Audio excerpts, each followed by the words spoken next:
Good morning mga bossing. Pinoy 125 na naman tayo. Ito yung dati nating ginawang animal lining. Anim na nga lining ito, sir, no? Yan, anim lining. Tagasan nga, sir? Pagbilao. Ngayon naman gagawin natin dito, palalambutin kasi natitigasan. Nahihirapan yung anak. Matigas, talagang matigas nga naman, oh. Ay, talagang kala mo yung nakikipag hindi kaya ng tigas. Ayan, nahihirapan pong gamitin kasi po ay 6 lining matigas. Pero may mga 6 lining po talaga na malambot kasi po depende yan sa baraso. Pag nito 6 lining na pero ang baraso niya ay ganito, sadya pong matigas kasi mahaba. Pero yung maliliks, may iksi po, pwede pa nating mas palambutin nyo kasi nalalagyan ng extension na ganon. Kaya yun ang gagawin natin mga idol, papalitan natin ng cover.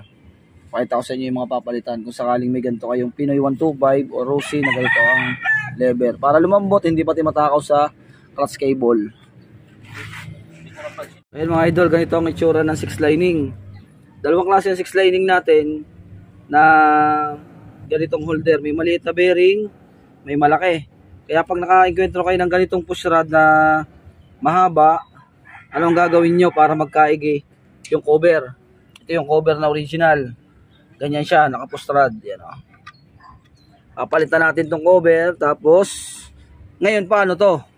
Anong gagawin? Papaliwanag ko sa inyo mamaya. Kakalasin lang natin. Yan, kasi ganito yung kanyang toser, oh. Yan. Yan. Pagka ganito ang bearing mga idol at hindi malaki, at kung malaki naman ang bearing nyo, ito ang lalagay natin. Para magkaigi. Yan, ganyan. Yun. Ganyan po. Pagka ito ay universal, dun sa malaking bearing, pwede to. Pero kung sakali naman na hindi kasya to, ang kailangan natin dyan mga idol ay gagamitin nyo ay yung toser pa rin ni Nia. Yung original na toser, yan. Ang tatanggalin lang natin to. Itong push rod. Yung toser na to, gagamitin natin. Dahil, ang gagamitin natin push rod ay ganito. Yan. Kabila ay toser, ang kabila naman ay ganito. Yung mga idol. Para magkaigi yan. Ito ang kailangan natin. Yun. Ito naman, para sa cover natin. Kasi iba na yung dulo ng cover natin. Kasi ito ay magkatulad, oh. Pero magkahaba yan, magkasinghaba sila mga idol, no? Magsinghaba sila. Kaya ang gagamitin natin cover ay pang rakal. Yun ang gagamitin natin. O Rossi, mga bagong Rossi ngayon pwede. Kaya kailangan nyo ng ganito mga idol. Okay. Ulitin ko. Kung sakali naman na mataba ang bearing, pwedeng push rod ni 125 or 155. Kasi same sila ng ganitong dulo. Yan, mataba lang ito. Parang ganito ang pagkakaiba niya, ganito. Mataba lang yung ganito niya. Yan, kaya ito na lang. Pwede na yan. Marami pong paraan para magkaigi. Alright, sige. Wait natin, yung cover, nililinis lang. Ito na mga idol, yung pagkakaiba ng cover nila. Yan. Ang cover kasi nito, iba yung baraso. Yan, push rod type, ang dulo. Tapos ito naman ay mas malaki. Push rod type din, pero siya malaki kasi iba yung tinatamaan niya mga idol. Tingnan nyo. Yan, ganyan. Pang TMX 125 ang style. Ito po ay cover, pwede sa TMX 125, mga Rossi o Rakal. Yan po, mga idol. O yan, o. Rakal siya.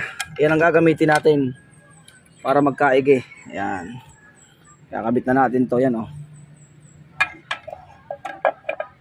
Para magkaigi siya mga idol. Ganyan po yung baraso niya, oh. Diba? Pwede nyo siyang palambutin pa. Pwede lagyan nyo siya ng extension. Mas lalambot pa siya. Yan. Kakabit muna natin.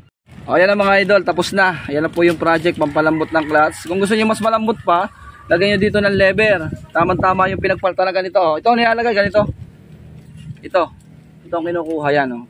Kinakating dito, yan, ito. Para magkaiging, nakaganyan siya, nakasuot, oh. Ito, pinuputol, sinusuot doon, nakaganyan, oh.